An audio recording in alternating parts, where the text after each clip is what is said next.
वीज बिल थकीत आहे। वीज बिल थकीत असल्यानं वीज पुरवठा खंडित केलाय। नागरिकांच्या कागदपत्रांची अनेक कामं यामुळे प्रलंबित राहिली आहे। एप्रिल 2024 पासून वीज बिल थकीत आहे। वीज पुरवठा खंडित झाल्यानं तलाठी कार्यालयातील कामकाजावर मोठा परिणाम झालाय।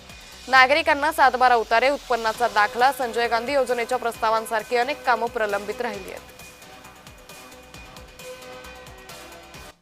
एमएससीबीचं आमच्याकडे एकूण बिल 42,560 रुपये थकीत आहे आज रोजीपर्यंत।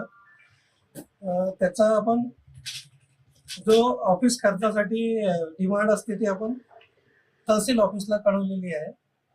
त्यानंतर म्हणजे हे डिमांडची रक्कम आम्हाला प्राप्त झाल्यास ते एमएससीबीला भरून पुरवठा आम्ही पूर्ववत करून। कोल्हापूरच्या कर्नूर गावामध्ये दगडफेक झाली आहे। दोन समाजातील जमाव एकमेकांना भिडला। समाज माध्यमात मजकूर टाकण्यावरून वाद झाला होता। कर्नूर गावात तणावपूर्ण वातावरण सध्या दिसून येते।